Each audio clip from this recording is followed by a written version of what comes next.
ಅಂದು ನಾ ಕಂಡ ಕನಸು ಕೈಗೂಡುವ ಕಾಲ ಹತ್ತಿರ ಬಂದಿದೆ. ಅದೇನು ಗೊತ್ತಾ? ನಿನ್ನ ಸಮಸ್ತ ಆಸ್ತಿನೆಲ್ಲ ನನ್ನ ಹೆಸರಿಗೆ ವಶಪಡಿಸಿಕೊಂಡು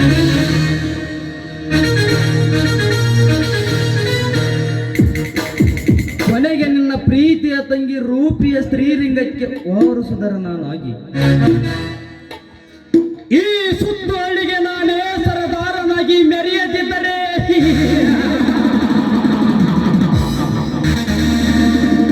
ನನ್ನ ಹೆಸರು ವೀರಾದಿ ವೀರ ವಿಷಗಂಟನೆ ಅಲ್ಲ.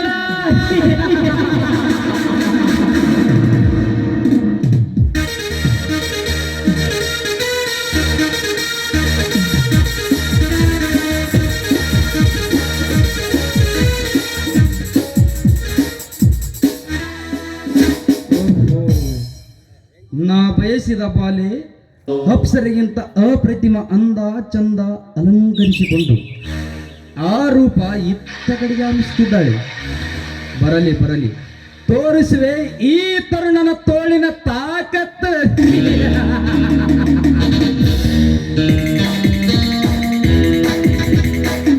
ನಿಲ್ಲು ರೂಪ, ನಿಲ್ಲು. ಓಹೋ, ನೀವು ನಮ್ಮ ಅಣ್ಣನ ಫ್ರೆಂಡು ವಿಷಕಂಠ ತಾನೆ? ಬರೀ ಫ್ರೆಂಡ್ ಅಷ್ಟೇ ಅಲ್ಲ ರೂಪ, ಅವನ ಸಂಪತ್ತಿನ ಪಾಲುಗಾರ.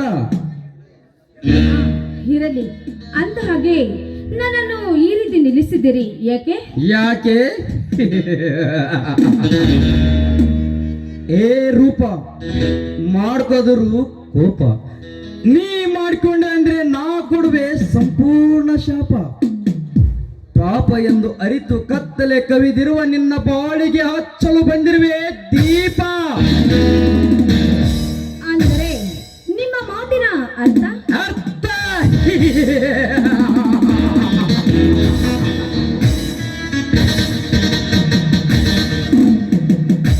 ಅರ್ಥವಿಲ್ಲದೆ ವ್ಯರ್ಥವಾಗಿ ಮಾತನಾಡುವ ವ್ಯಕ್ತಿಯಲ್ಲ ರೂಪ ಈ ವಿಷಕಂಠ.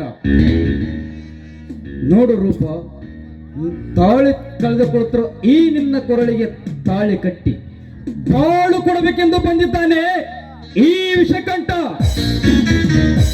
ಓ ಭ್ರಮೆ ಭ್ರಮೆ. ಏ ರೂಪಿ, ಇದು ಭ್ರಮೆ ಅಲ್ಲ, ನಿನ್ನ ಬದುಕನ್ನೇ ಬದಲಿಸಲು ಬಂದ ಬ್ರಹ್ಮ ಈ ವಿಷಕಂಠ. ವಿಷಗಂಟ, ನೀನು ಲೇ ಎಂದು ಮಾತನಾಡುತ್ತಿರುವೆಯಲ್ಲ, ಮರ್ಯಾದೆಯಿಂದ ಇಲ್ಲಿಂದ ಹೊರಟು ಹೋಗು.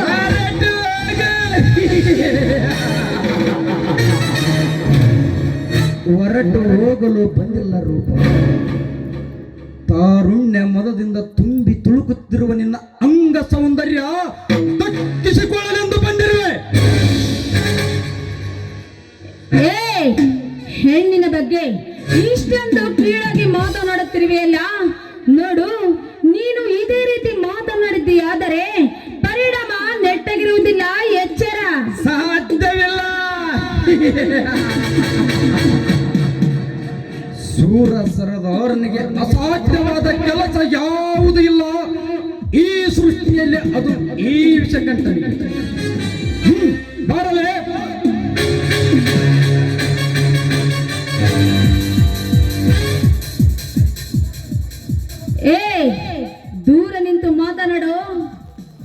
ನೋಡು, ಈ ರೀತಿ ಹೆಣ್ಣನ್ನು ಮುಟ್ಟಲು ಬಂದರೆ ಪರಿಣಾಮ ನೆಟ್ಟಗಿರುವುದಿಲ್ಲ.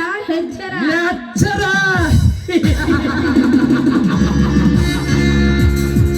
ನನಗೆ ಎತ್ತರ ಎಂದು ಹೇಳು ಹುಚ್ಚು ಹೆಣ್ಣೆ. ಹೆಚ್ಚಿಗೆ ಉಚ್ಚರಿಸಬೇಡ. ಮನಸ್ಸಿಚ್ಛೆಯಂತೆ ಕಚ್ಚಿ ತಿನ್ನಬೇಕಾಗುತ್ತದೆ ನಿನ್ನ ಚೆಲುವಿನ ದೇಹ. ಏ ಸುಕುಮಾರಿ, ಸುಮ್ಮನೆ ಸಮ್ಮತಿಸು ಸಮ್ಮಿಲನಕ್ಕೆ.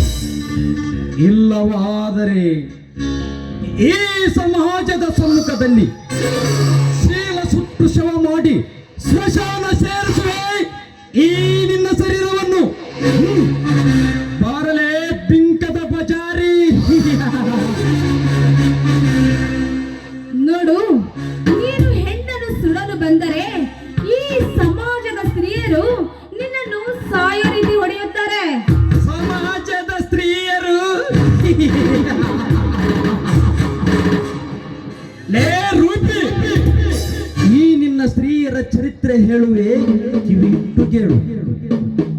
ತವರಿಗೆ ಹೋಗುತ್ತೇನೆಂದು ಹೇಳಿ ತೆರೆಮರೆ ನಿಬ್ಬರ ತರುಣನೊಂದಿಗೆ ತೀಟ ತೀರಿಸಿಕೊಂಡು ಬರುವ ಸ್ತ್ರೀಯರೆಷ್ಟಿಲ್ಲ ಈ ನಿನ್ನ ಸಮಾಜದಲ್ಲಿ.